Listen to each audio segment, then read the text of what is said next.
Today we'll talk about the basic nuances of public administration. First of all, let me congratulate you that you opted for PubAd. Is it a good news? Okay. So why did you opt for PubAd? You like it? Or somebody told you don't opt for it, but you are a rebel? That means you are elite. PubAd is an elite subject. Okay, that is why we are a little different class in the preparation of UPSC. Okay, and why is that? There are certain reasons for that. Okay, so we'll talk over all of them. Have you gone through the syllabus of PubAd? Okay, so how did you feel? Did you read any other subject syllabus? Like physics, pol science? Anybody? Anybody from any other humanities stream who has opted for PubAd? Okay, pol science? History. Okay, most of you are engineers? Right. But you see, the dominance of people from non-humanities background in PubAd is always visible. Okay, since the inception in 1987, if you all know, that was the time when PubAd was introduced. So the basic purpose of this paper was obviously to integrate the theory and the practice of administration. If you read history, I won't say it has no benefits, but if you read history, obviously the practical administrative situation might be very different, even though it will help you to understand the basic socio-cultural aspects of a particular place, or physics for that matter, mathematics, so, or literature. So definitely they expand your intellectual horizon, but they don't give you specific solutions, okay, or you can say the intuitive knowledge to give solutions to administrative problems. So PubAd has that utility, no doubt, and you can see from 2001 to almost 2010, for 9 years, it was the public administration. Okay, almost 10 years, a decade of PubAd. Every second person had the public administration, but that was the time, obviously, when we had 2 optionals. Okay, I myself appeared for 4 attempts, all from PubAd and physics, and last 2 attempts with PubAd and sociology. Okay, obviously, PubAd helped me every time. In physics, I scored 226, in spite of being from an engineering background. And I used to think I know physics very well, but I scored 308 in PubAd. Then I realized better to switch from physics to PubAd. Okay, and eventually I went on to score one of the highest, that is 367 in public administration. It was more than the top ranker that year. Shubhra Saxena was rank 1. Okay, she got 348, I got 367. Okay, but she scored very well in other option. I did not. Fine. So if I see my journey of public administration, okay, it has always been, you can say, positive. It has never been pessimistic. But after 2011, if you see, the public administration question paper and its orientation has totally changed. Now, why did this happen? Okay, that is also, if you go and see the UPSC report, you'll find that almost in mains in 2011, 15,000 people or 13,000 some people appeared. Out of that, almost 6,700 from PubAd. That is almost half of the population, okay, from the public administration. Now, what does it indicate? Now, this exam is not just selection, it is also elimination. And obviously, if the UPSC submits a report to the president and the president causes it to be laid in the parliament, then what happens? People will ask that why everybody is from the public administration. Also, number of other committees were formed, like second ARC.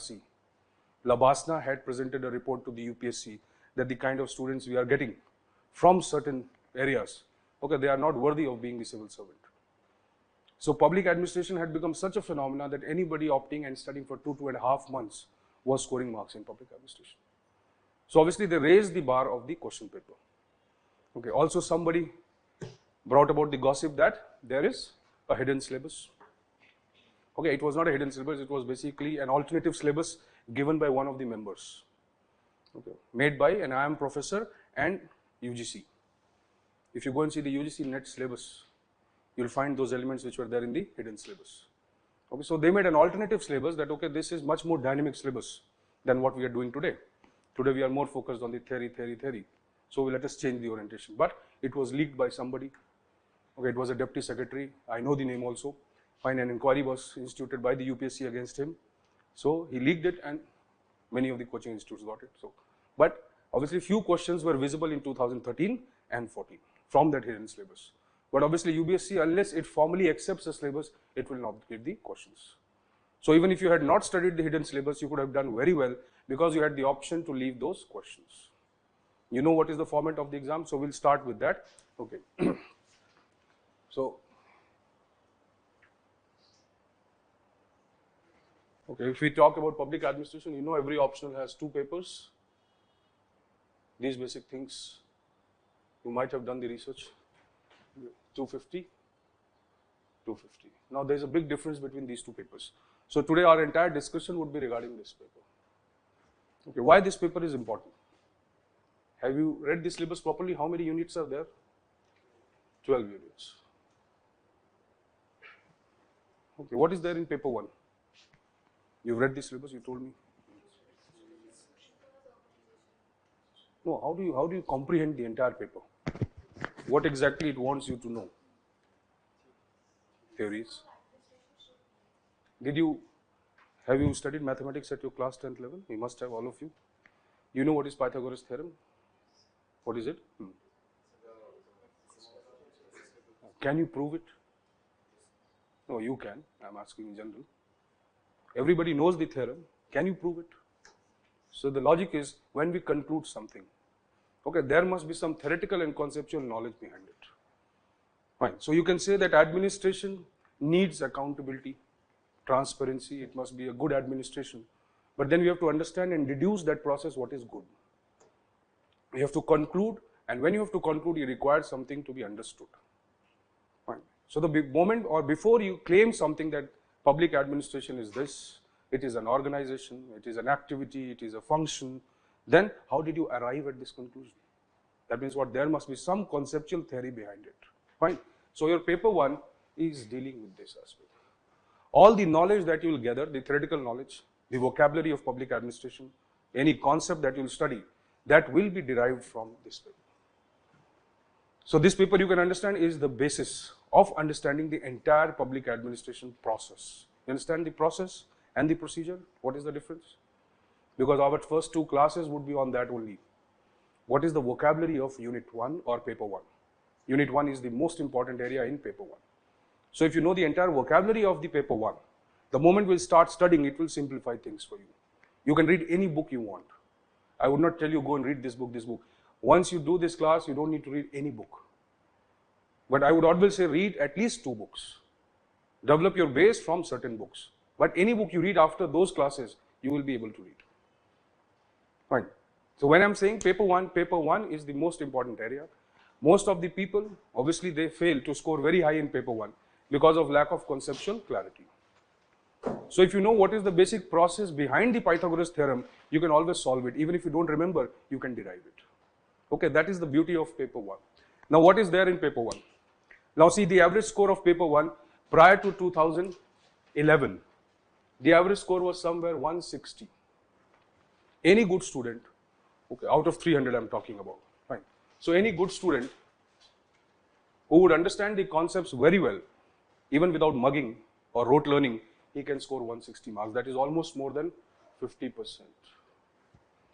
Now, the marks in paper 1 are reducing. Okay. Even paper 2 they are reducing. Obviously, overall marks are reducing, but not this year. People have scored. Okay, there is a student, Jitendra, who has scored 301 marks. Okay, even though paper 2 his marks are less, 144, but paper 1 it is very high. Fine. So anybody who wants to score in this paper, and if you understand conceptually this paper, obviously you can increase the overall score in public administration. Okay, but don't take paper 2 also casually. We'll deal with that also. But here it is easy for you to score. Why? Because things are what they are. If I come to paper 2, okay, I'll deal with that separately, but just for a reference, if I talk about Indian administration, governance, corruption, reforms, okay, social justice, what are these kind of areas? These areas are highly subjective in nature. Now you say women empowerment must be done this way. And the examiner says, okay, this person has not used this aspect. Okay. Or this aspirant does not know, okay, the utility of this particular policy. That means what? It is highly subjective. You need to be highly on toes to deal with paper 2. Whereas in paper 1, the things are more or less static. Okay. That is why it is easy to score this paper, but it is difficult to understand this paper. Why? Because in public administration paper 2, you are studying your general studies, you're studying current affairs, you're studying newspapers, so you have content. The only thing is you need to know how to write this content. Whereas in paper 1, you have to go and conceptually understand the public administration and its undercurrents. For example, we say honesty is the best policy. How can you interpret this statement? How do you interpret this statement? Honesty is the best policy. Is it? Don't be so honest in your interview. They want you to be manipulative. What is bureaucracy about? It is a sophisticated diplomacy. Okay. So, honesty is the best way. Now there are numerous interpretations of that. One is the textual interpretation, the way it is written. Just elaborate it. One is the undercurrent. Then there will be various layers of undercurrent. Now that is what paper 1 is. And that is why most of these students fail to understand paper 1. Because they understand one dimension, they interpret the textual aspect, but they don't go behind that. And so, paper 1, focus on paper 1. Don't leave any aspect of paper 1. Okay, even in paper 2, certain areas may overlap. Sorry, paper 2 areas may overlap with general studies paper. Okay, but that is also a mistake. In general studies, we are writing more of the factual aspect. In public administration paper 2, it is not factual aspect. Fine. So let us start with our discussion on paper 1. Fine. So you need 300 plus 2. You can easily get 300 plus, there is no problem. And good student can always get 275 in PubAd. And they have always got, except for 2 years, 13 and 14. Okay, then also some students got good marks. Okay. So your score or your target must be 300 at least, or 275 and above. Okay, how can you do this? Consistently, you have to write the answers. Okay, that is inbuilt in this course. We have designed it that way so that you keep writing, but write it honestly. Okay, don't just submit or copy it from someone. Okay, but if you write consistently, okay, and let us say you understand over a time that how your newspaper will be added to that, definitely you can score these many marks. At least I'm saying. Fine, let us go. So be motivated and committed. Okay, it is a collective effort. Okay, it's not just a dialogue between me and you. It is like a collective process, okay, for some higher purpose, that is protecting the status of public administration. Okay, let us deal with paper 1 then. See, now your paper 1 starts with the first unit, which is the most important. Now there is a way of dealing with this unit. Now this unit is about the evolution of public administration. Now see, this very first word in the syllabus we can interpret in multiple ways. Now, evolution of public administration, what does it mean? Is it talking about public administration as a subject? Now you can interpret in 2 ways. One, simply the subject which you are going to study, or the discipline. You understand the difference between these two? What is subject, what is discipline?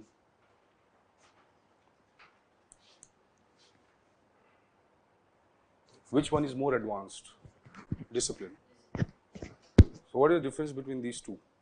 Last year there was a question that a particular development in public administration, better to call it as an approach, not a theory.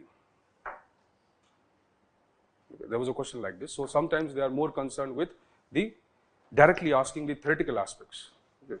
If we differentiate, now subject obviously is a well-developed collection of ideas, principles, theories, defining a particular domain of study. Okay, let's say administration, sociology, anything. So a particular domain of study which is well defined through theories, principles and ideas is the subject. What is a discipline? Now discipline is more evolved. It develops its own independent principles. Okay, discipline has its own independent principles. It can isolate itself from the other disciplines. For example, when you say mathematics, now mathematics cannot be understood without deriving certain knowledge from the physics, or physics cannot be understood without mathematics. But when we are using the term discipline, we are talking about its identity, standalone identity, independent. So it has evolved to that extent that it is independent now. Fine. So there are many questions which are asked on this idea, that whether PubAd can be called as a discipline or it is merely a subject. Fine. So we are talking about one aspect in the evolution is about the subject which we are going to study, what is the syllabus. The other aspect is the activity. You not only study administration, you also do administration. So administration is what something which we do. to achieve certain ends. Now, who does administration? We or somebody? Okay, it is the state. Fine. So, the idea of public administration as an activity, as something which we do, okay, is always to be understood with respect to a state. Okay. So, in paper 1, unit 1, this aspect is the most important. Okay. Now, see, when we deal with this part, evolution, okay, it has dominantly Western tone. Okay. It has a Western bias because it is derived mostly from the USA and the European countries. There is technically no study of public administration theories and principles derived from Asian perspective or from India, except Kautilya's Arthashastra or Mahabharat. There is one treatise in Mahabharat, Shanti Parv, talks about certain principles. But you see, logically, all the knowledge that we will talk about in paper 1 is derived from the Western. Now, what is the problem in understanding this? Because we are situated in a non-Western country or in a non-Western culture. So, whatever you will read here, okay, you will have to link it to the Indian context. Now, this is the first thing which is mandatory in studying paper 1, that unless you keep linking this to this, whatever you study will remain only in theory. You will not be able to practically visualize it. Taylor, Fayol, there are a number of theorists. So, you have to visualize them in the practical aspect. And this is simply known as, which students are bothered about, the linkage. Right. So, this is how we will start with the evolution now. The UPSC does not specify that evolution of public administration and its status till present. What is the meaning of present? Today, 2 years back, 3 years back, when? Okay, so obviously for safety, we take it 2018, the year in which we are studying it. So there are a number of developments which you will not find in the book, because they might have been edited over a period of time, but they may not contain the peculiar aspects which are being evolving today also. For that, we need to refer certain sources beyond the book. But that effort I will do, you don't have to worry. But you cannot ignore that when it is saying till present means something which is today also. So in the Indian context, you can understand it from the newspapers, Indian Institute of Public Administration journals are there, we can understand. But in the non-Western, it is very difficult. But there is a website, UNPAN, to which you will keep referring. Okay. I will be giving the inputs in the class, but you kindly keep referring by yourself. United Nations Public Administration Network.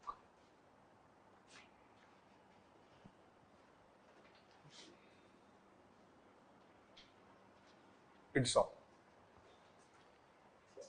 Indian Defence Studies Analysis Institute, IDSA website, and CGG, Center for Good Governance.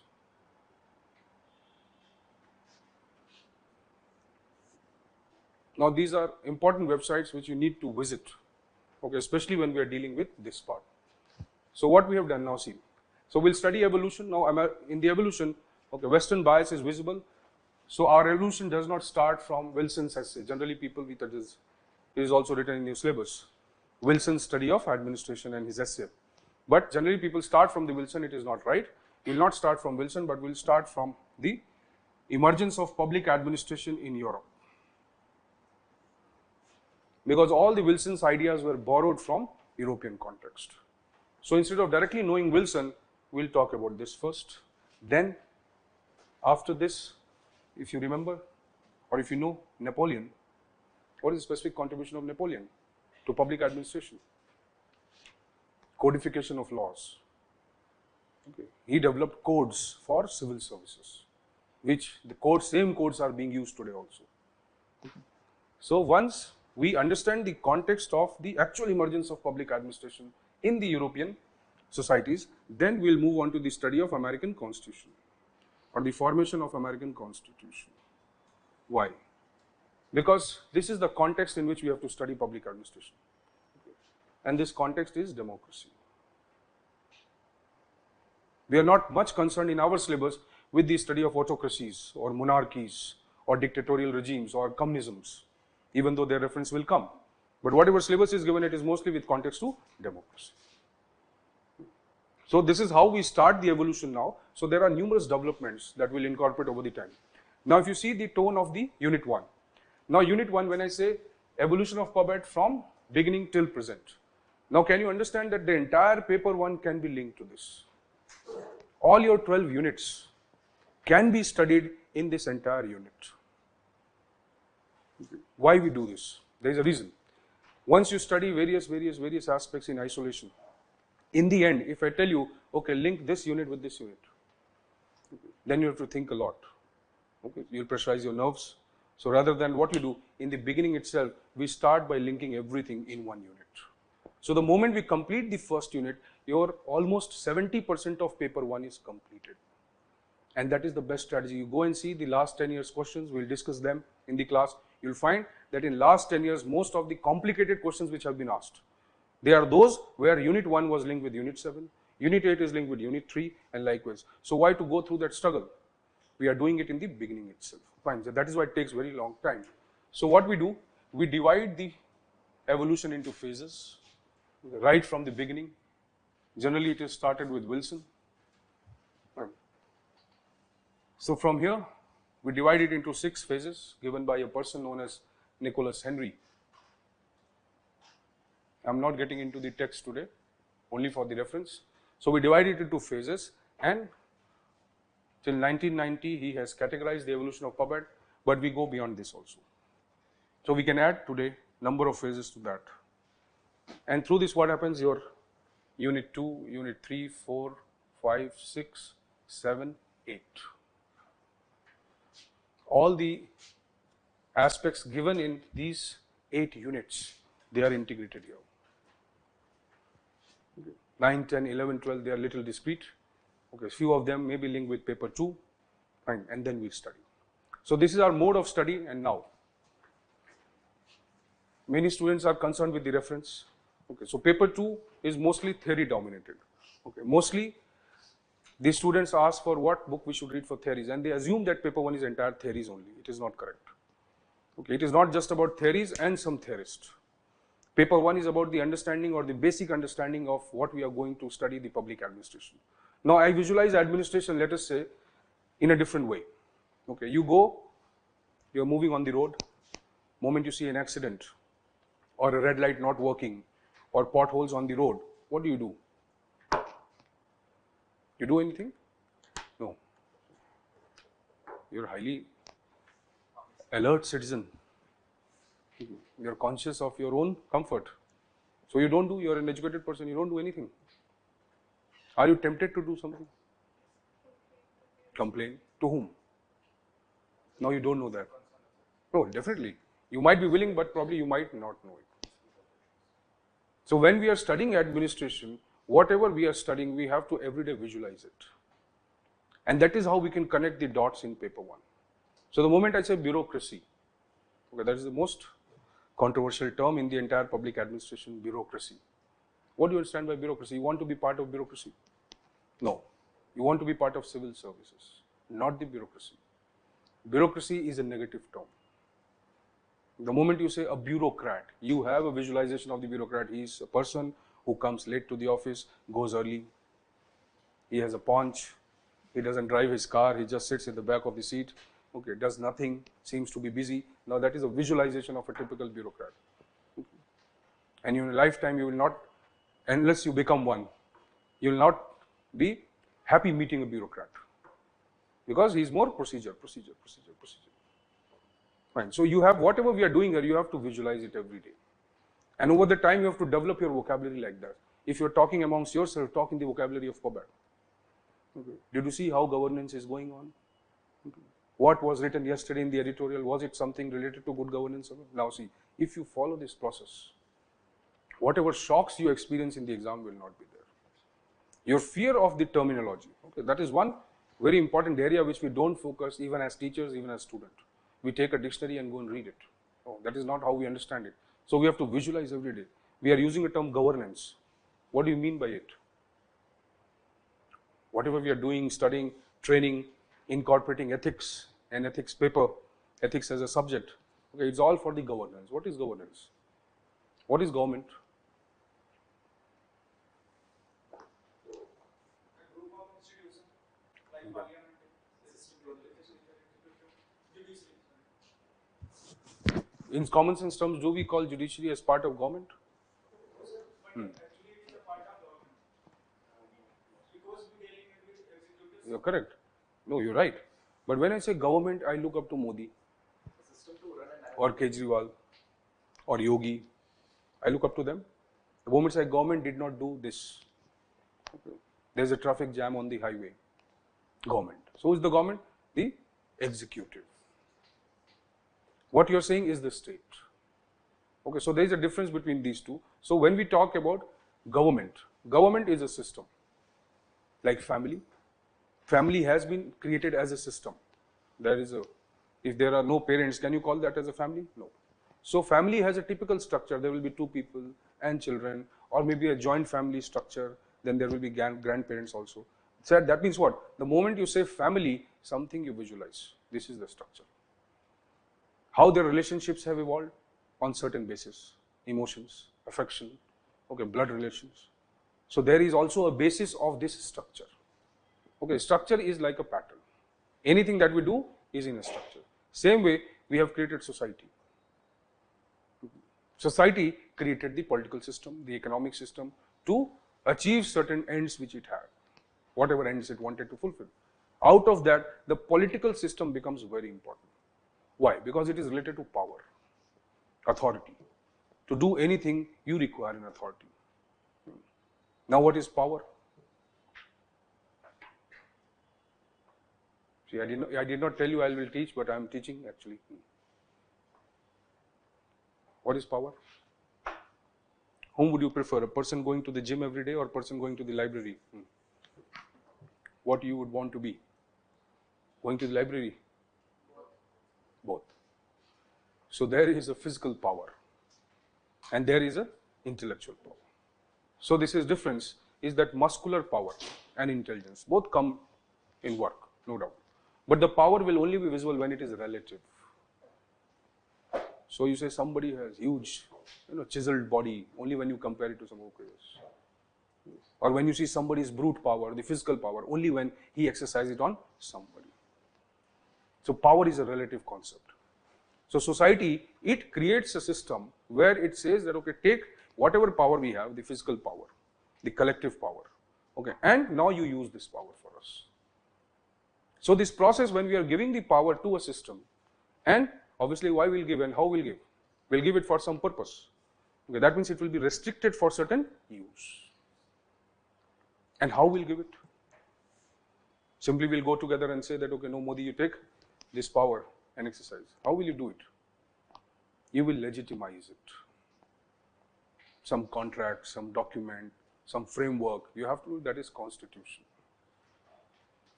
So you legitimize this power, and that legitimate power is known as authority. Authority is something which has been given to you by some legitimate means to be exercised. So you cannot understand the role of public administration unless you know what is authority and what is power. And why should we accept the administration as the main instrument of bringing change in the society? So we have collectively accepted that, okay, yes, you are the state, you are the political system, you are the government, now you use any mechanism you want. And what is the mechanism? The bureaucracy. But bureaucracy is not the positive term, it is a negative term. There was a theorist, Weber, who made it positive in motion. So understanding the moment we say government, that means the government is what? Government is now the system which has been given the power to run the society. But this power can be used in a good way, in a bad way. Right. Well, while we're giving the power, we assume that these people will use it for good purpose, but they may use it for bad purpose also. Then what we'll do? We must have a mechanism to take that power or control that power, whatever. Now comes your judicial system. That means we create some other organs also in case the violation takes place, the deviation takes place. So the way the power is exercised, good way or bad way. Okay. When we study this aspect, that is known as governance. When we study only the system, that how we will give the power, how this power will be exercised, who will exercise this power, this study is the study of government. But how the power will be exercised in the society, what will be the process, whether it will be bad, good, okay, beneficial, okay, against the will of the people, how it will be or how it is being done. Both, when we study this aspect, that is governance. So governance is process, government is system. So your entire study of public administration, when we start, we visualize it at the study of governance. Our purpose is what? To know how the government functions and how the government can or functioning can be improved further. Right. So your unit 1 or paper 1 is mostly concerned with the study of various aspects and processes which were dominated or which dominated the Western public administration. Now the second question comes that why should we study this Western public administration? Because nobody brought any other perspective. There are certain reasons for that. Okay. When Gutenberg made the printing press, when did he do it? Will that have some impact on the knowledge and transmission of knowledge? Did the evolution of printing press contribute to the evolution of knowledge? Yes. We were writing on Bhojpatras. You know what is a Bhojpatra? Birch tree, have you heard of it? Right. So we were writing on the Bhojpatra. Now how can we compile first of all this document? How can we make it mobile enough to be carried from here to there? How can we preserve it? So it was difficult for us to transmit that knowledge. So most of the knowledge in the non-Western tradition was given orally. Shrutis and Smritis, have you heard of? Indian context, we use the term. So the logic was that why Western knowledge spread? One was that it was printed. It was mobile enough to be carried from here to there. And also, obviously, their societies were more or less going through a dynamic phase. Industrialization was one of the important factors behind that. So economically, they evolved faster than us. So whatever knowledge they developed, probably you can say it was basically experience-based, but their experience was more than us. At least that is the assumption. Right? That is why we have to understand the Western context of PubEd. Now, there is a doubt that whenever a question is asked in the UPSC, okay, and that is coming from the Western context of public administration, okay, how do we interpret it? Shall we use the Indian context? Definitely. That is what I told you, that unless you write the Indian context in the paper 1, you will not get marks. Because the examiner assumes that you have studied the theories and concepts and now you are trying to understand how they are useful for Indian administration. Okay, so this is like a golden rule. Whatever answer we write in paper 1, we must always add the aspects of Indian administration or the issues in Indian administration to conclude or to justify whatever arguments we are giving.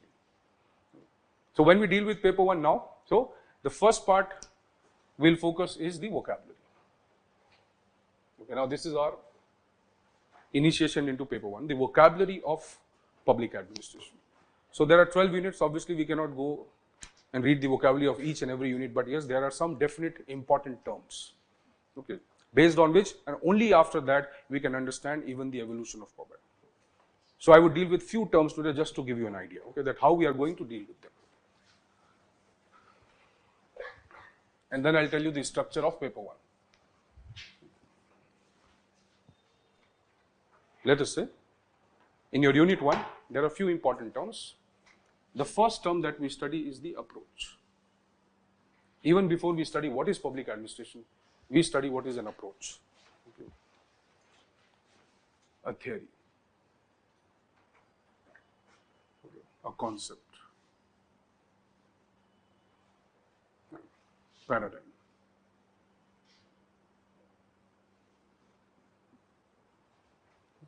A system. Now this is just an indicative list. I'm not writing the entire one. We'll start it next week. Fine. So if I use the first term that we study is the approach. What is an approach? How did you approach, or what was your approach regarding the selection of the subject? What did you do? You read the syllabus, right? What are the steps that you do in order to initiate something? Correct. Right. So everybody will have a different approach of seeing the same thing, of choosing the subject. Okay, everybody will follow a different approach, will it or not? That means you're trying to say that to understand the same phenomena, people will use different frameworks. Are you understanding this? It is very simple, correct. So once we say public administration, now there are numerous approaches to understand the public administration. Okay. And these approaches later got translated into theories, which you study, Taylor, Fayol, Weber, whatever. Right. So unless you understand that, okay, what was the framework in which they were viewing the public administration, till that time you cannot understand what theories they developed. Okay. So approach is like a framework, and it is not a simple framework, it is a conceptual framework. It comes with certain assumptions. Okay, whatever theorist, whosoever develops a knowledge, he has certain assumptions. For example, you say that this is the shortest route from here to there, or from this metro pillar to that red light, this is the shortest route. How do you come to this conclusion?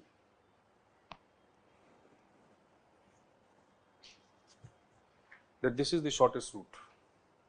So you must also follow the longer routes. Unless you compare this route with the other routes, how can you say that this is the shortest route? That means the people who derived a particular approach or who use particular approaches, they might have compared some other approaches. Or whatever the conclusions they drew while studying public administration, okay, it must be based on either their experience or on research or some fact or data. Understanding? Without this, you cannot arrive at a conclusion. Otherwise, you will not be a theorist, you will be a layman. And layman say, no, that, oh, he is the best. Okay, Topper ne ye kiya. Okay, Topper said, okay, I studied 18 hours a day. How many days can you study 18 hours a day? So when you come into Rajendra, the first thing you do is make a timetable. Okay, once you settle down, then you make a timetable. Then initially timetable is of 21 hours, 20 hours, I suppose. At least every student makes a timetable of 18 to 20 hours. Then after a week, he knows that, okay, this is not going to happen. Then it gets reduced to 14 hours. Then you decide that I will do it 14 hours, whatever happens. Then probably 3, 4, 5 days you try it and you also follow the decorum. But after a few days, somebody comes and says, oh, that boy studied 8 hours and he got through. Suddenly you reduce it. That is Beokufi. Fine. So the logic is that anybody who comes to a conclusion, it is either by experience or by fact or by some empirical research. Without that you cannot come. So these people made certain assumptions, which you call as hypothesis. Now don't assume I am teaching physics, because when we go to comparative public administration, public policy, development administration, and various other approaches, okay, number of questions are derived from this idea. That using a hypothesis, we make certain assumptions, okay, and we try to prove them. Now how an hypothesis works?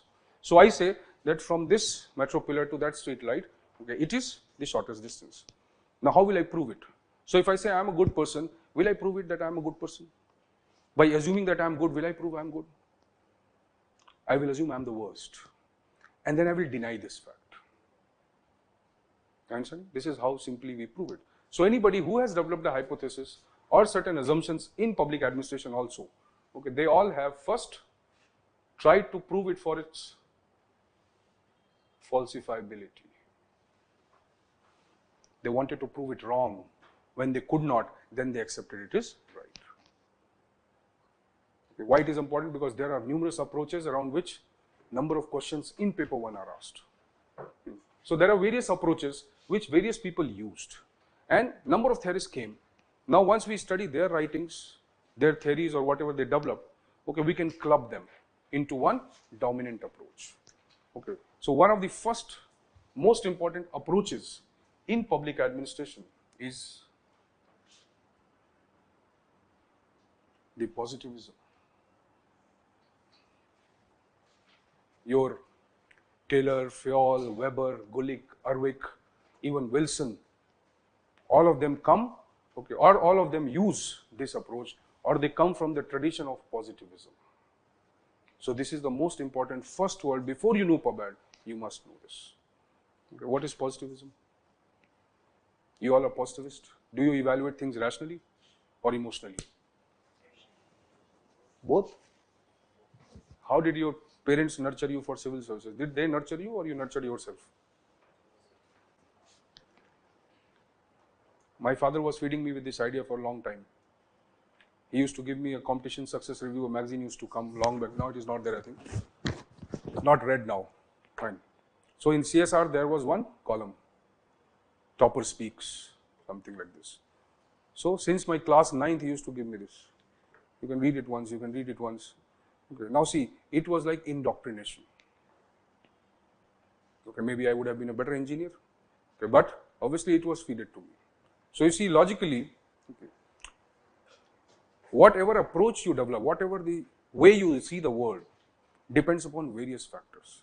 Not just your knowledge or your factual knowledge that you gather, but also your emotional, cultural influences. Right. But positivism rules this out. Positivism is that idea which says that whatever knowledge we develop, or whatever is the knowledge, or that can be called as the knowledge, is something which is derived from the facts. Anything that we call as knowledge must be based on facts and not on anything else. But positivism believe that how to know these facts. Let us say this is a duster. Is it a fact? Is it a fact? It is a material thing. Is it a fact? You are not sure this is a fact. This is a class. It is a person or not a ghost. Okay. At least these are some facts you can accept. But how did you accept that this is a duster? No, that's fine. But somebody told you duster rubs. If I say this is a pen and this is a duster, okay, if I had indoctrinated you this way, then you would have said this is a duster. So the logic is that the terms we use, that itself is a concept. The language that we use is itself a concept. So the moment I say a word, I visualize it. Okay, good will mean this, bad will mean this. Now what is it? This is positivism. We have defined things in rigid boundaries. Okay, that is how we made the facts. Okay, I'll simplify it, don't worry. So if I say facts, anything or any knowledge that we derive comes from the facts. How to know that this is a fact? How to even say that this is a fact? Because so many people are saying, so it is a fact. No, anything that is, let's say, what will be the most elementary understanding? Anything which is perceptible by our sensory perceptions. Anything that can be understood, felt, touched, physically seen, okay, is a fact. That means it is there, you are saying it is fact. So the positivist theorists or this development, okay, believed in facts, and how these facts, something which was subject to sensory perception. As simple as that. Their idea was anything that you visualize through sensory perception will be a fact, and that fact will be the knowledge. Finish. But there are so many things which are apart from these facts, which are beyond our sensory perceptions. We call them as ESP, extra sensory perception, God. Or we call them as metaphysical, which is beyond. Okay, so at the night you travel alone. You know the fact is that there is nobody on the road, but still you don't accept it. That is the best time to go when there is no traffic, nobody on the road. But you will be scared to go. Why is that? Apart from the fact there is something which exists. Let us call it anything. Okay. In terms of the scientific understanding of a subject or public administration theory, that something is called as values, which is subject to our emotion, our culture, our faith, our belief, but not fact. Anything which is deriving its existence from certain things which are intangible, all that is value. If you feel something differently about this thing, you feel it differently, these two are values. What you feel or both of you feel the same about this particular thing, that is a fact. Have you understood this thing? Have you understood? Okay, then this is the most complicated thing in PubEd.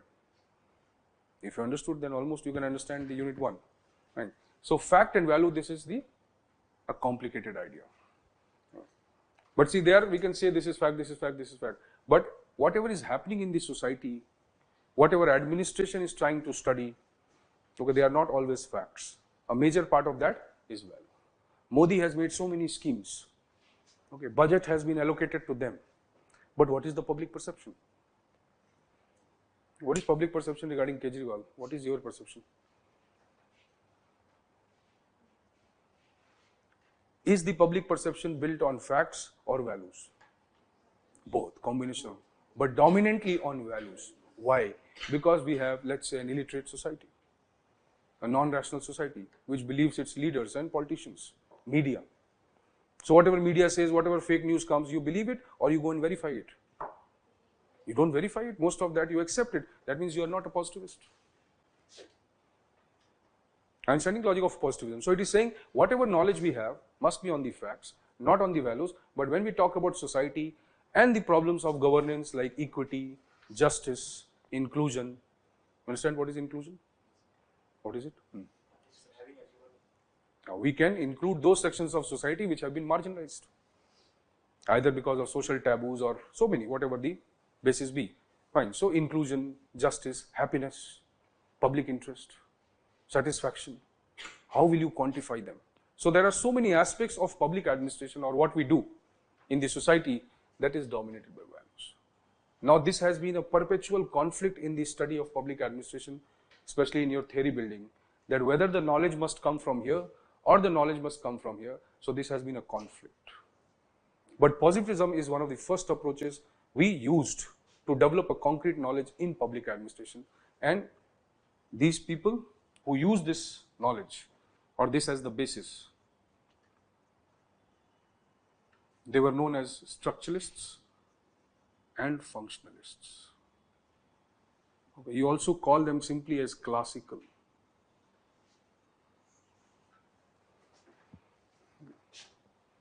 These are the important terms which we'll encounter everywhere. Why structurally? See, just now we discussed that the moment you see this, you say it is a duster. So somebody told me that, okay, it erases. Okay, it not only erases, it looks like something. It is a fan, then it looks like something. So the moment I say it is a fan, it must also do something and it must also look like something. So what it looks like, structure. What it does, function. And we can link it both. And that is logical also, that if I have such a big pen, not required. So obviously the structure will also be somewhere defined according to the function. So whatever we need to do, we will arrange it in a particular order or we will use a particular means for that. That is a structure. Now imagine it in the terms of administration. If I say, what is a bureaucracy? What is a civil services? How does it look like? So you'll have to visualize it. How does it look like? How does it look like? If I say administration, how does it look like? Where do you see the government? Where do you see the government? You're criticizing the government, where do you see it? Rashtrapati Bhavan, PMO House, Racecourse Road, where do you see the government? Wherever you see a police barrier, the moment you see a red light, the moment you see a metro, you see the government. That means what? Government is not just a structure, it is also a function. So I can say, yes, government resides somewhere, there is a central secretariat, there is a cabinet secretariat, okay, or there is a secretariat, this is the building which houses the prime minister, but that building itself is not the government. So how the administration looks like, how it is arranged, okay, and what is the best arrangement? If we are arranging something, we'll go for the best arrangement. So this arrangement will be based on facts. If it is based on facts, we say it will be the best. Fine. So the structuralists are those people who studied this aspect of administration, what it looks like, what it should look like, the best system, okay, how the things will be arranged, procedure, rules, regulations, people, power, authority, how it will be distributed. That is the structuralist. What public administration will do, what best functions it must perform, how they should be performed, all these people are known as functionalists. So positivism as an approach was used initially by these people. All these people you will find in your Unit 2. Dominantly, Unit 2 is about the study of all those people who develop certain theories or certain knowledge based on this logic. And they were called as positivists. Right. So, positivism is dominantly related to the study of public administration from the perspective of facts, identifying or defining certain facts of public administration so that they can be universally applied. When I say fact, so fan is a fan, fan is a fan, fan is a fan, in India also, in US also, anywhere. Same way, they developed certain knowledge which they said is visible here also, is applicable here also, here also, here also. So these positivists are the people who believed in universal knowledge of public administration. In developing a universal knowledge so that it can be applied anywhere. So your paper 1 theories are like universal knowledge according to these people, obviously, who believe that these are universal facts of public administration and they can be used anywhere to understand the nature of administration. So if there are people who are dominantly focused on facts, there must also be people who will counter them, who will criticize them. That administration is not just about facts, it is about serving the values like equity, justice, equality, this. So there were certain people who started questioning the knowledge which they developed. Okay. These people are known as, that is another approach, okay, as a counter approach to this one, known as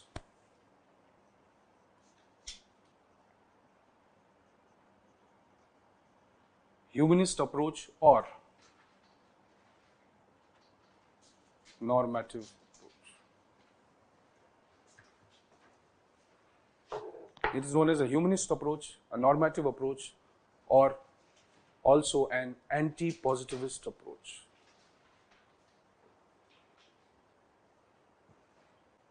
Now see why it is important to understand, because these two are the most dominant approaches which have changed the entire course of study of public administration. One set of people saying that administration is a science, one set of people saying no, administration is not a science. So positivist obsessed with science of administration, where you will study all the classical traditional theorists. Okay. The anti-positivist or the humanist theorist or the normative theorist, they believe that administration is not a science and every society's administration is different. Okay, society or study of administration must incorporate the study of society, culture, values and norms of the society. They are the people who are known as anti-positivist or humanist or normative approach. Normative derives its term from the norms. Norms are obviously not laws, they are more value based. Take out the slippers before you enter your house. Take a bath if you come from the journey. These are what? These are certain norms, but they are not the laws. So these are two dominant approaches which have influenced the study of public administration. So under positivism, there are a number of theorists we will study. Just I'll give a list of these people.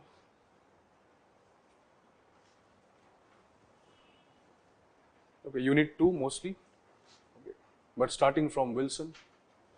Okay, now see, now you can appreciate actually the Wilson. If we simply start with the Wilson's essay and we say, okay, Wilson talked about this, you will not be able to understand his context, what was his temperament in developing the knowledge of public administration. So Wilson was one of the important contributors, then Goodnow.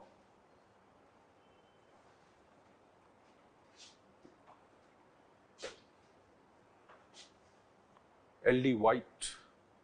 Now many of these names may not be in your syllabus exactly, but they are asked in the exam. Almost similar idea. Okay, once we have categorized them as this, now it becomes easy for us to understand what would their ideas be. They might talk about different principles, but ultimately all the principles will be based on the similar idea. Okay. L.D. White, then your Taylor, scientific management and others. Or you can write it chronologically, Fayol, Henry Fayol, Max Weber,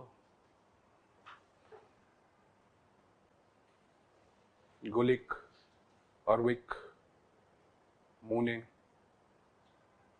Rayleigh. They are all the theorists who have contributed to the similar idea. Then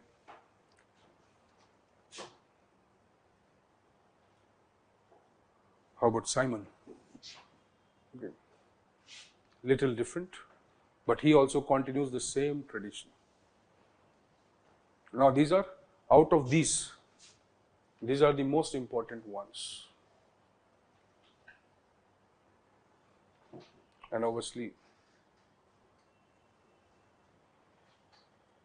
now this is your typical syllabus of the theories. Okay.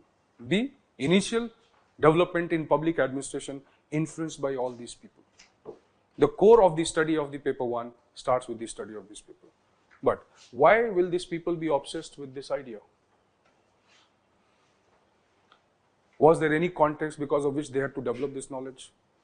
For example, today you talk about anti-corruption. Why? Why do you talk about anti-corruption? Nobody was bothered about corruption. Corruption is existent in India since long time. Kautilya in his book Arthashastra writes, it is impossible to taste the honey, or it is impossible not to taste the honey which is at the tip of someone's tongue. His reference is to the corruption in treasury, financial management, the people who are involved. Okay, so corruption has always been in existence. Even after independence, the first act of corruption visible in 1948 itself. Gorwala committee was formed. Okay, even prior to that, okay, Gopal Swami Iyengar committee, number of committees were formed. During the British period also, there was a war secretariat made in the Second World War. To give powers to that war secretariat, they made a law. That law is used today to govern the CBI. So even the Britishers knew that there would be corruption, but under the Britishers, you see, only 2 people were tried for corruption, Clive and Curzon. In 200 years of history of, now see in 60 years history of India's independence, how many people? So you can see logically that corruption has been extended, but why only today the consciousness has grown? Because something happened. What happened? Kejriwal, no doubt, or Anna Hazare, or India Against Corruption movement. That created the consciousness. Okay, whereas Kejriwal happened, he did so many things. His family might be bearing the burden, but for us, it is mostly the crusade against corruption. So when you say something, why did these people so concerned about the study of administration in this particular manner? Okay, because it was the context of industrial development. The Industrial Revolution can be mostly attributed to European context, but when we talk about America, this was the phase of the industrial, not revolution, transition. Not American Revolution. American Revolution led to the making of American Constitution. But it was a phase where the Industrial Revolution or industrial transition was taking place. Okay. And there were certain reasons for that. One was the Second World War. So in the Second World War, America played a crucial role. It emerged as a superpower. It spent a lot of money.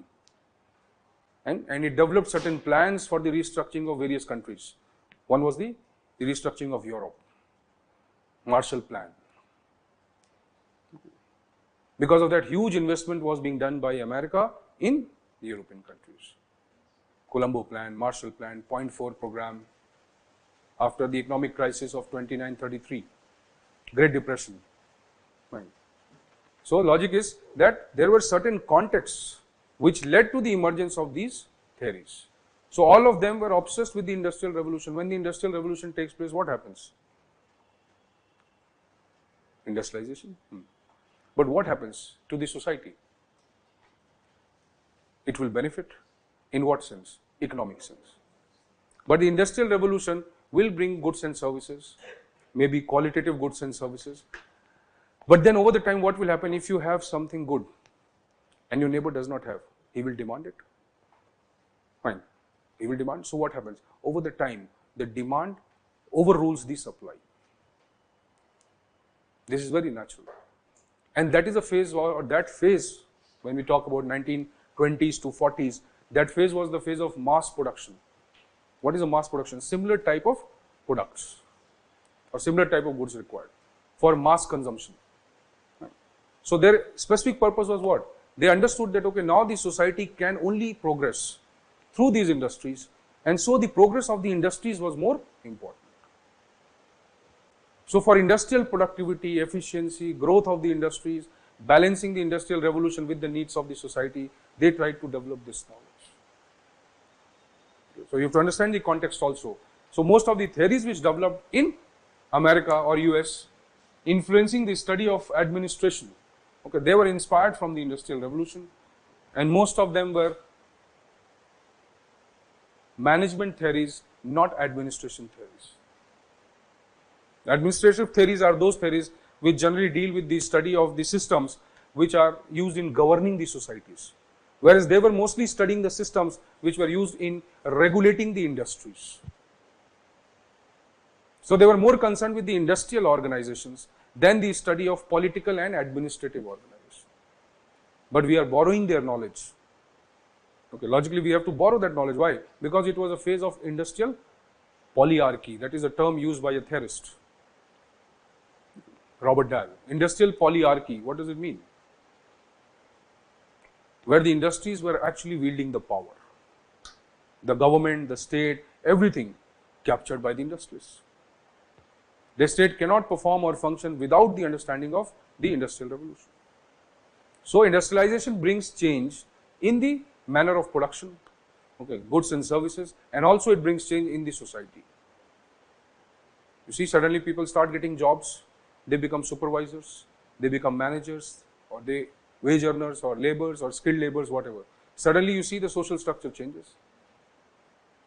Earlier people were sitting in their homes, no work. Suddenly they get the work and now they get the income, their lifestyle will change. So the existent relationship which was there in the society, that was also changing after this. So most of them tried to study this, that how or in what way can we govern the societies now which will emerge as a consequence of industrial revolution. This will not be the same society which was working under non-industrial revolution. When there was no industrial revolution, the society was different. When there is industrial revolution, society is different. And that was the purpose of their study. Have you understood this? Fine.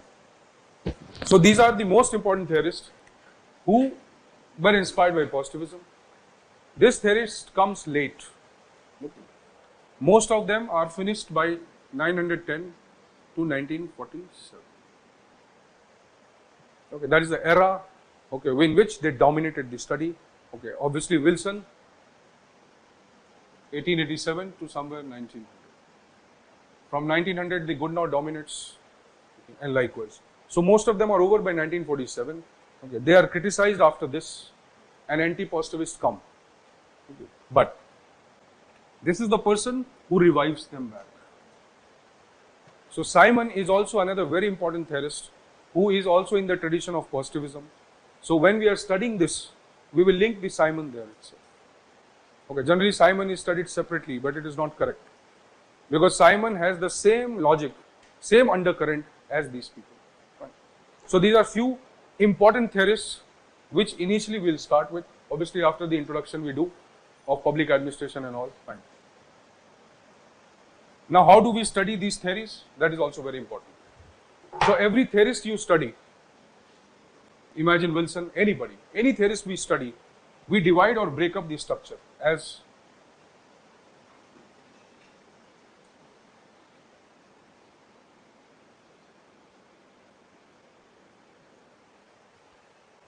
okay, this will be the basic structure in which we will study these theorists. Without this structure, you cannot understand them, you cannot write the answers related to them. You must follow this structure throughout your preparation and even after that when you write the answer. Context, then concept, then principles,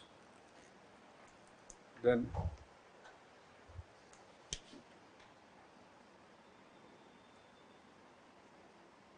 analysis. Analysis would involve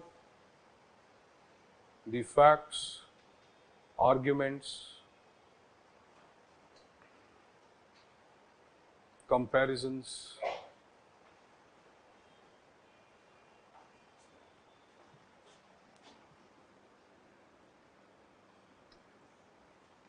and the practical aspect, that how whatever theoretically he has said, how it is visible today, whether it is acceptable today or not today, and likewise. So practical aspects will come here.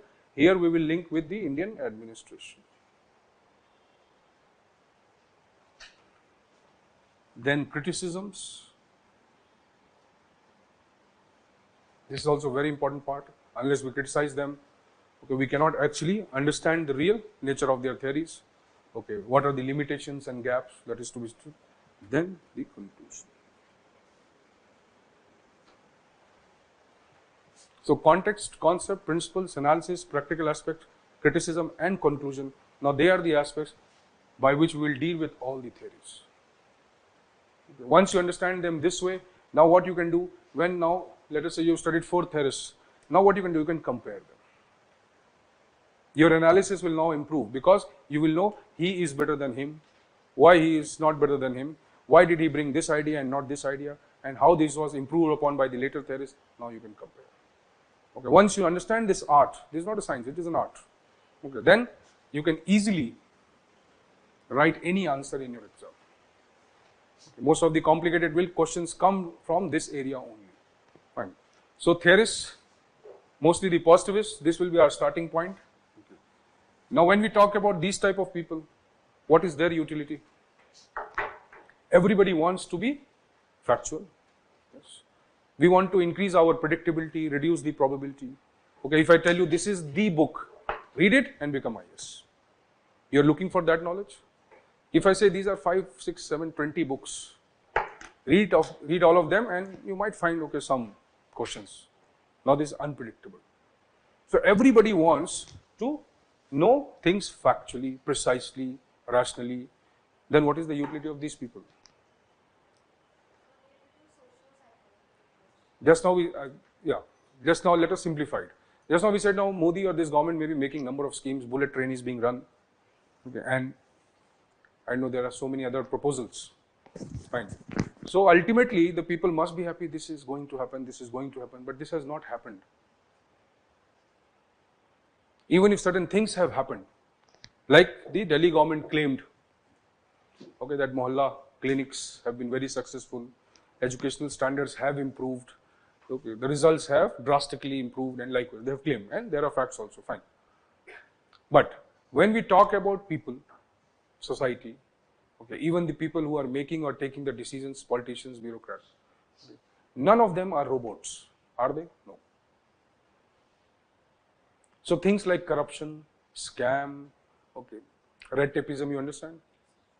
Delaying the things, taking bribes, misusing the position, authority. Why these things will happen? Because people do not actually follow the rules, regulations or the facts. They deviate from the facts which are given. So they will follow or they may not follow. Most of them not necessarily will follow everything, some things they will leave. So how can we explain this thing? If I say we have made the best administrative system, all the rules and regulations are best, everything is based on facts or factual knowledge, there is no subjectivity, now let us recruit people, we recruited people and again corruption takes place. How will you explain this phenomena?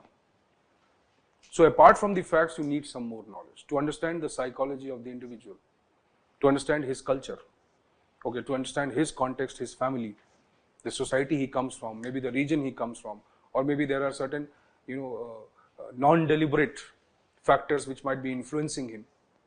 So how will you know all this if you don't have this knowledge? So this knowledge is necessary to explain number of things, events, deviations which take place within the study of public administration. Otherwise, public administration as a subject would remain a subject, not a discipline. It must be independently have the principles and the concepts to explain what is happening within its domain. Otherwise, it will borrow the knowledge from sociology, from philosophy, from political science and likewise. So these people emerged, first to counter them that this is not the absolute knowledge and there is another aspect of the knowledge which cannot be studied in this way, and that is why their utility increased. Now, few important theorists are there, okay, who are very dominant here. One is Mayo, Foley,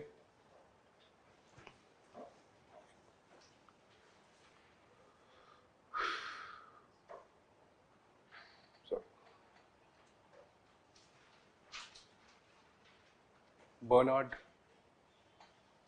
Argyris, Likert. Now most, they'll come later. Likert, they are the most important ones. Then Maslow, McGregor, Herzberg. They are not exactly this, but they are influenced by these developments. And many other theorists, I'll talk on. I'll give you a list, don't worry. Okay. So these are the people, or they are most dominant ones, who actually influence, along with them, some modern theorists like Peter Drucker, etc. Many people are there. And so they now criticize them, or they try to improve upon them. These are the most dominant ones. So this covers your technically unit 3, okay, unit 6, 7, number of theorists will come from there. Motivation, morale, okay, why to study all that? Because anybody working in the administration will have his own set of value system.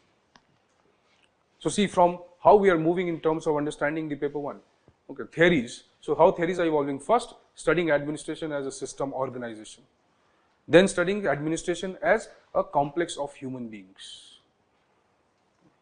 So if I make a simple diagram now, see how I can understand the entire domain of public administration. If I make a simple diagram, let's say this is public administration.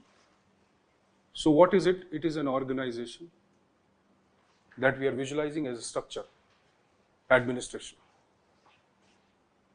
It is also a set of, or a complex aggregate of human beings. You can visualize it as a group of human beings working in a particular setup. That is the organization. So human beings also become part of that.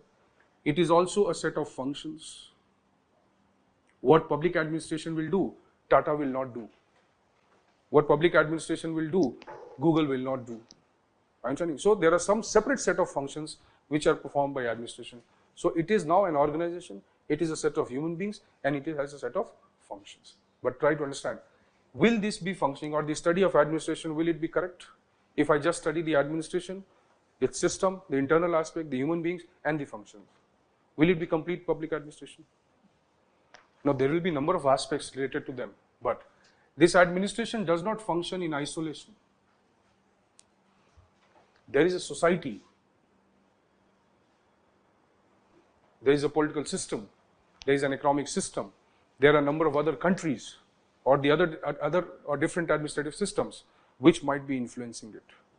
For example, if the Indian administration wants to develop Northeast region, okay, why it did not, or why it could not do so for 60, 67 years? We cannot assume that the administration or the government never wanted to develop the Northeastern region. Why they could not do it? The conditions there are different from the conditions in Delhi, or different from the conditions in Gujarat or South India, is it or not? That means what? That any administrative study or assuming the public administration being isolated from its environment, okay, that is not a correct study. So here, the ecology or the environment, you can simplify as environment. This is also very, this is now the entire spread of paper 1. It studies public administration as organization, as set of human beings, as set of functions, and its consequent environment. Now what will be environment of public administration? Let us say bureaucracy. What is the immediate environment? Politicians. Who are controlling them? Who are influencing them? Who can change their decisions? The political system. Right? So if I simplify this environment, I would say that the first influence on this system will come from the political system.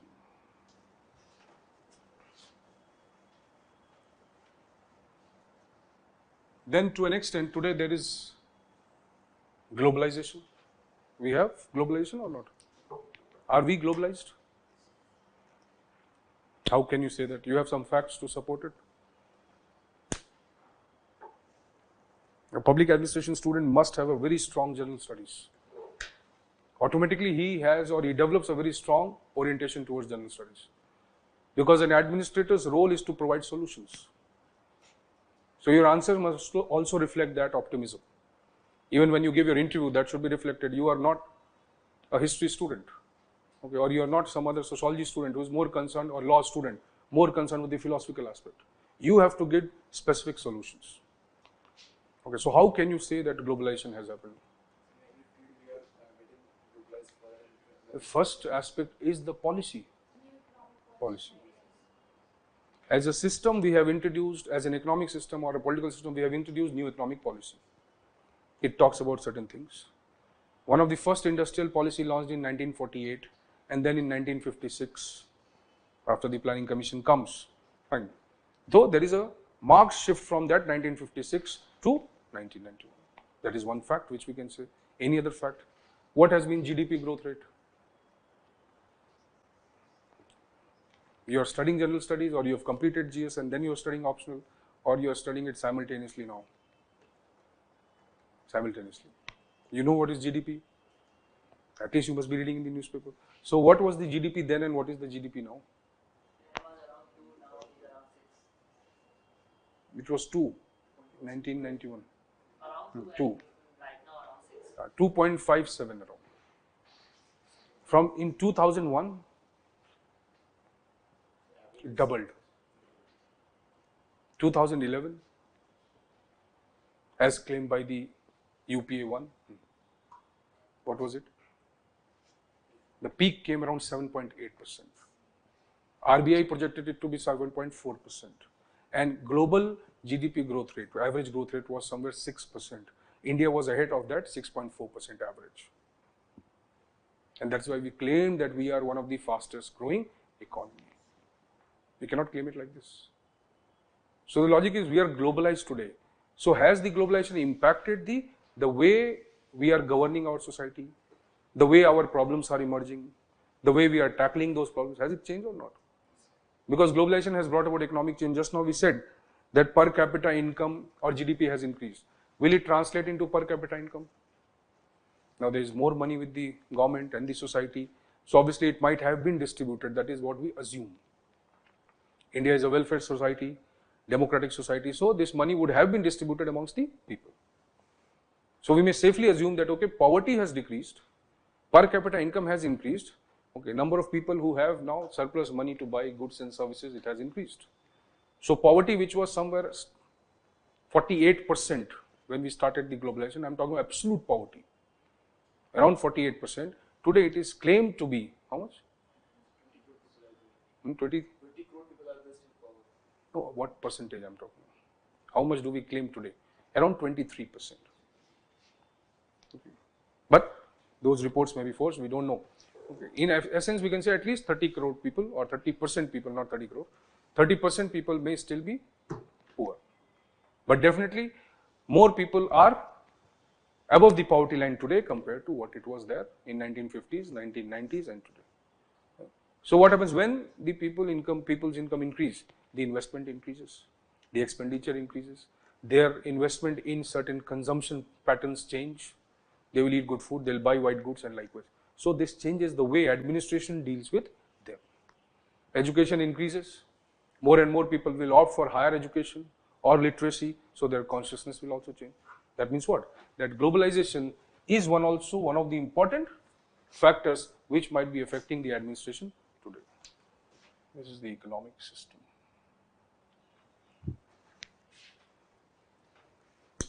Today we talk about the mandir. Okay, we talk about community. Some people say India is intolerant. Okay. We also talk about the conflicts in Jammu and Kashmir, the imposition of AFSPA in northeastern states, okay, and likewise Naxalism problem. Fine. Now see, when we are talking about all these things, okay, do we assume that India is a culturally diverse country? It is a fact that India is culturally diverse. Okay. The way the government proceeds towards certain or different regions, will it be different or it will be same? No, it should be same. Because government has to treat every region equally. But now see, what is the logic? That certain regions are underdeveloped and certain are developed. So if the government is allocating the grant to Gujarat and to, let's say, the Jharkhand, will it create a disparity or not? So relative backwardness of Jharkhand is not because of lack of industrialization. It has huge natural resources. Okay. And the growth of prosperity of Gujarat is not just because of industrialization. Okay. It must be something else also. The people are more investor friendly there. Okay. No offenses to people from Bihar and UP. Okay. But because I belong to the Uttarakhand or UP, erstwhile UP only. So people who want to invest in Jharkhand or Bihar or UP, they will think many times. People who want to invest in Gujarat, maybe Tamil Nadu or some other areas, they will not think much. People who want to invest in West Bengal and Kerala, many times they will think, now at least, but not relatively with why this happens. So the administration or the way administration is functioning is also influenced by your culture, or at least your socio-cultural aspect. The kind of system we have designed, that is also a consequence of society and culture. We opted for a democracy. We should have gone for some other system. Okay. And again, we opted for a parliamentary democracy, which was similar to the Britishers' model. So why did we go for that? Why don't we go, or why didn't we go for this presidential system, which would have been much better? At least American model, more progressive and liberal. Because it was again because of this reason. We cannot easily break away from the past. We have developed an affection, okay, and a need, inevitability of that system. So you cannot stop administration and say, no, 10 years now I will make another administration and then I will govern the society. Impossible. So you had to continue it. Right? So you cannot rule out the impact of society and culture. Now see, this is the degree of influence may be reducing, but it has an impact on the public administration.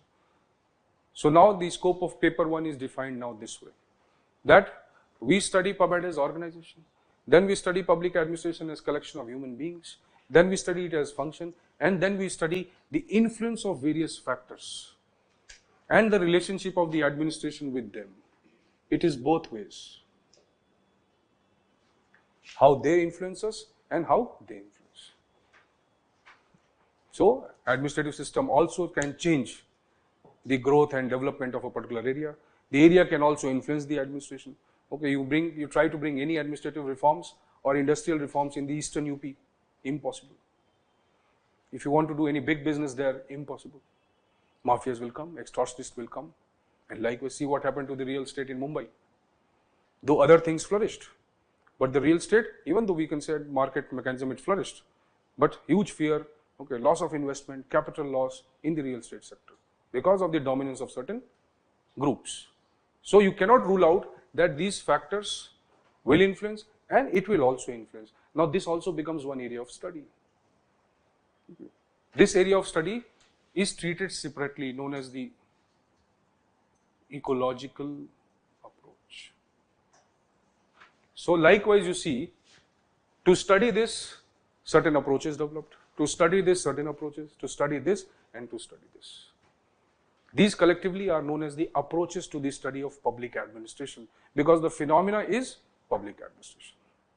So one study is one aspect, the other study is the other aspect. Aggregate study is known as the study of public administration. So in essence, the entire paper 1 revolves around these.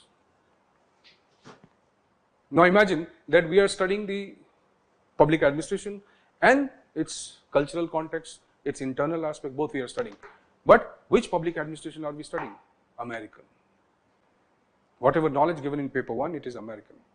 Now if I want to test this knowledge, what will I do? I will implement it in India, for example, or in non-Western context. So just now I said that most of this development was somewhere around 19 or till 1940s, 1945 over. After 1945, what happened? Number of developing countries became independent.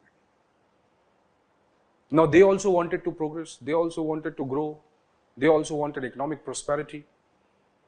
So what happened? Now these countries came to the rescue. That we have ruled you, exploited you, but now we'll help you grow.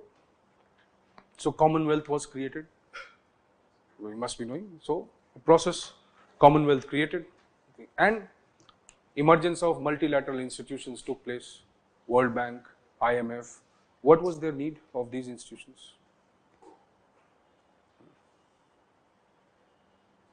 What was the need for creating these institutions?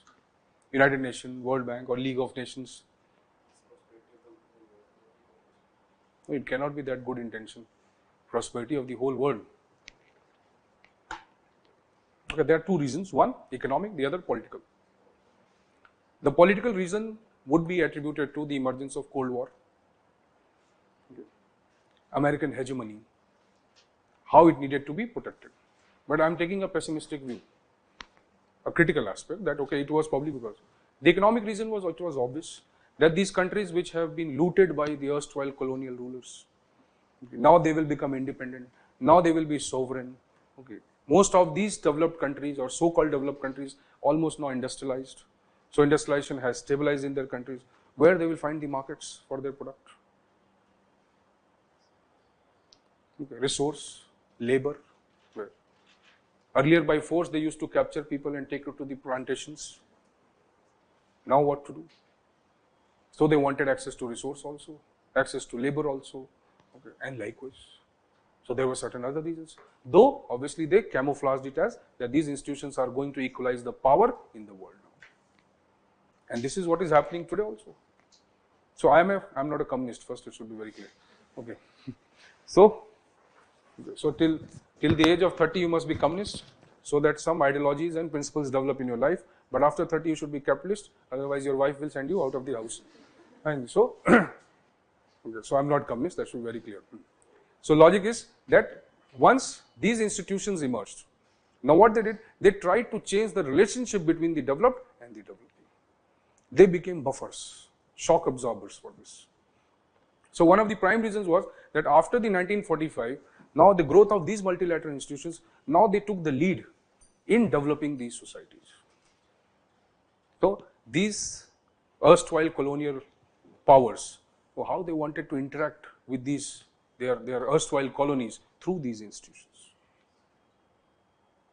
And because it was an arrangement of convenience only. Okay, why? Because obviously they were much more powerful. So assuming that we were equal to them, it was a misconception. And we knew it. So that is why Nehru followed NAM, non-aligned movement.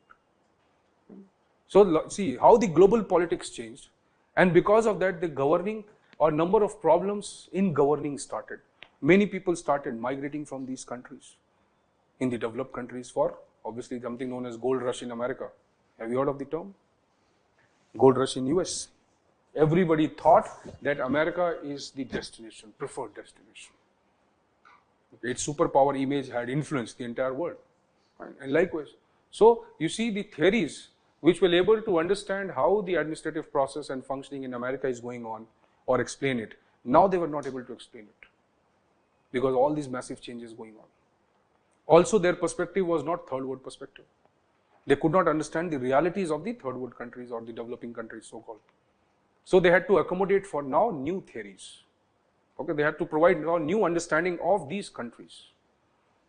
So there emerged a comparative approach. This is again, or it defines the scope of study. So once we are studying paper 1, it is mostly the study of this thing. But over the time when we reach our unit 6, 7, 8, what happens till that time you see 1960s, 1970s, 1980s. The non-Western countries are, or they become dominant in the world politics, in the world economy, okay, and also they were preferred destination of goods and services for the developed countries likewise. So there was a need to study them also. So the comparative approach developed to compare the American public administration with, or the developed countries administrative system with the non-Western. So after unit 6 onwards, you will see the scope of public administration now expands, goes beyond the study of American public administration. And then you will find the elements coming from the Indian administration, from the non-Western administration. What were the models and theories developed by various thinkers to understand that how we can compare the non-Western with the Western country. So in toto, when we are dealing with the study of paper 1, okay, we have to tread very cautiously. Every concept must be known. Okay, linkages must be understood. There are numerous undercurrents, okay, which have to be linked. But it is only possible when we are doing a holistic study of paper 1. Because the examiner, when he gives the question, he does not categorize it unit 1, unit 2, unit 3, unit 4. But these are the core concepts which will be used. So our initial class, which will start maybe Monday, okay, or Tuesday. Monday we will deal with paper 2 also, what aspects of paper 2 we have to study. Then From then onwards, you can say we'll start with the vocabulary of public administration or paper 1 vocabulary. Okay, you don't need to go and refer any book first of all. I will tell you what books to refer over the time. Okay, if you want any references for paper 1, yes, you can buy a few books. Okay, at least you must have some books so that you can tell your children that, okay, this is the book I studied and this made me IAS. Okay, at least you must have some token of your hard work. So there are certain books which you can refer. At least keep them as a reference. This is the IGNOU. Okay, IGNOU book. Okay, if you are just beginning or you have not read anything in PubEd, okay, kindly read the BA program of IGNOU. Take it, it will help you. You will get the photocopies anywhere in Rajendra. So just keep that with you. BA program of IGNOU. Then a simple book like, Arora and Goel.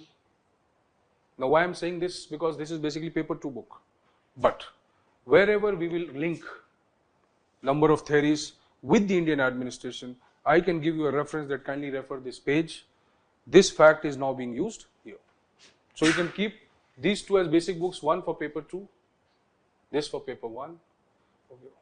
Now once you are through with this, let's say maybe 1.5 months, 2 months, then you have to study Mohit Bhattacharya.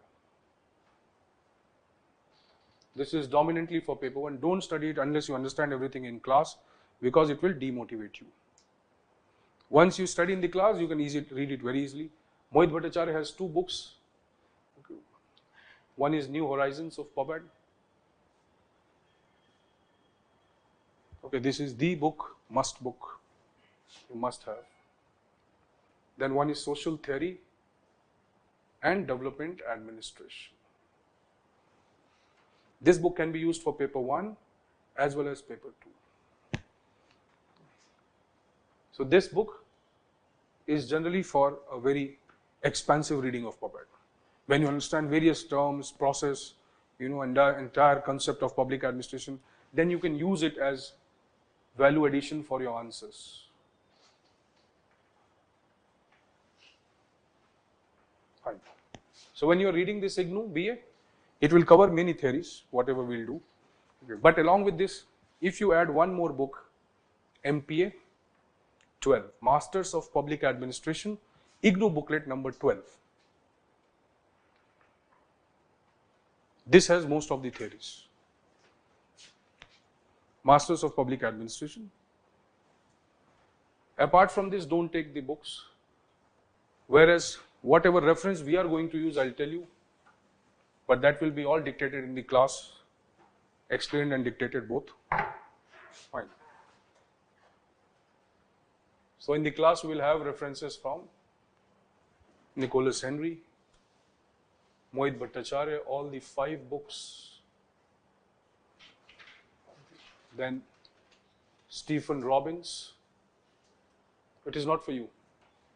I'm just saying these are the references we are using. That means obviously you don't need to buy anything apart from this. Okay. Then there is a book by Kuhns. Okay, Organizational Behavior. So Mohit Bhattacharya, this is important. This is quite important. Then Administrative Theories by Prasad. One is Prasad and Prasad. The other is by Sapru. There is a book by Maheshwari. That is not good. No need to refer. In fact, you don't need to refer it. We'll do all this. Then there is a book on CPA, Comparative Public Administration. This is also to be read. But again, dealt in the class, so you don't require it separately. Comparative Public Administration by R.K. Arora. This is a very good book. And then there is a book by Stillman.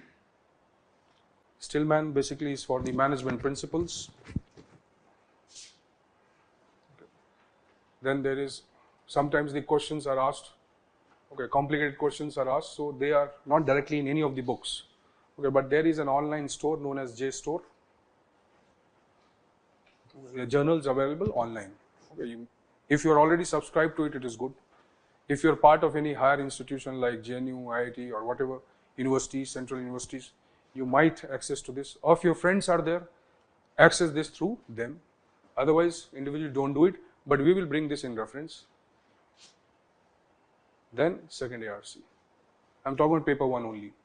So second ARC will be integrated wherever required. Apart from this, there is another area, administrative law, where there is technically no good book on administrative law. Okay, you might find or you might see the booksellers selling you IP Messi. Don't buy it. It is a useless book. It is for law students, not for PubAd students. Okay. Only 40 pages of this book are worth reading for you.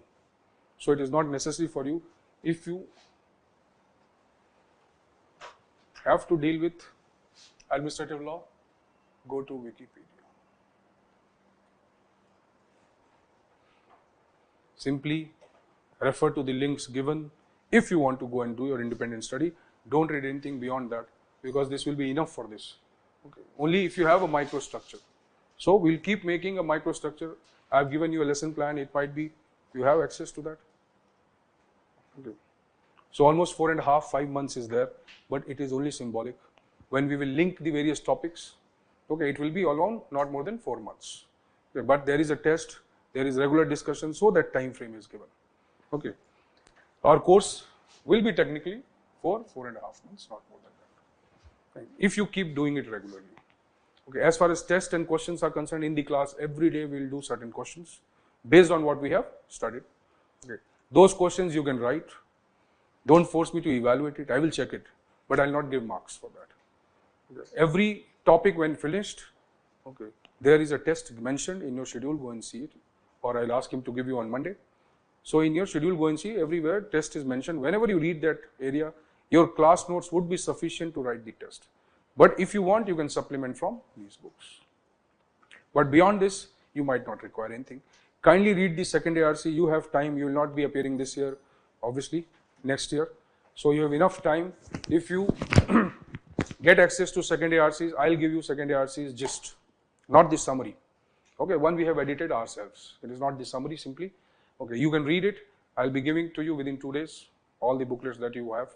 So you can read it through that. Or if you have access to the ebook of ARC, kindly read ARC slowly and slowly. You require it.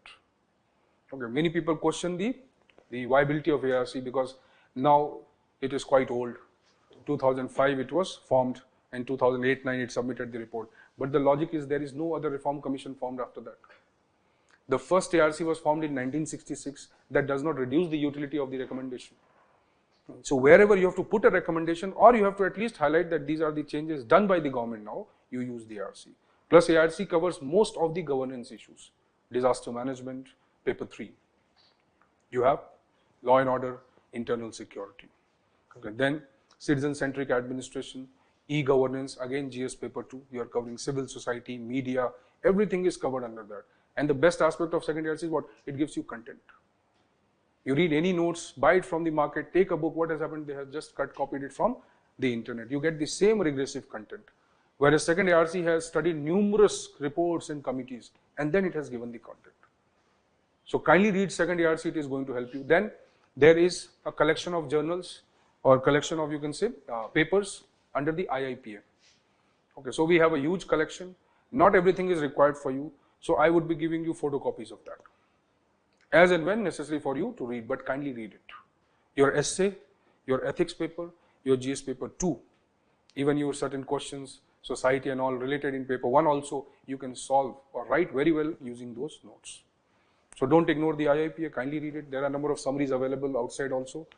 No need to buy you, no need to waste your money. Okay, you're already doing so much. Okay. So, okay, don't waste it on unnecessary compilation. That is the first step to rationalize your preparation. So if you think that you will develop a library and then you will become an IS, it is a mistake. IS is about strategy. It's not about just knowing too much. Okay, how we present that knowledge. So if you simplify, in spite of knowing too much, that is the best way. Sometimes you may simplify because you don't know. So ignorance is also bliss at times, but I don't think so it is in UPSC. Okay, because you have to deal with multiple areas. So at the interview level also they will come to know that, okay, you might have faked your mains answer. So it is not possible for you to qualify mains. Pre you can definitely, even if you memorize certain facts. And so don't be obsessed with too much of notes, too much of books. Not really. Yes, you are at liberty to acquire any other notes, compare them, read them. If you get anything additional, there is no problem. And so see you then on Monday. You have any doubts, you can ask.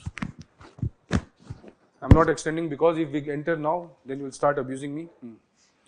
The first day itself, this person is hammering our brains.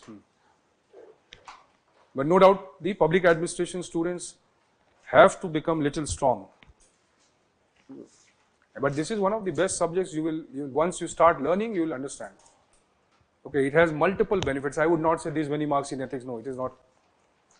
It is something only, these are all commercial slogans. It is not like that. But yes, by understanding PubEd, you will understand at least the true nature of administration. So your perception towards various questions will change. That is the best thing will happen to you. If you write an essay, probably your analysis would be much better than anybody writing. That is the only thing that PubEd contributes. Once you explain the interviewer that, okay, this is what has happened, this is what the policy is. So your explanation might be better than the others. Okay, otherwise, we don't say, okay, these many marks in essay. No, it's not like that. You cannot precisely quantify that by studying PubEd, you can score 80 marks more in ethics. It cannot be like this. If you study better, obviously you can score good marks in PubEd itself. So keep your target to 300, work for it. You can score 340 also, no problem.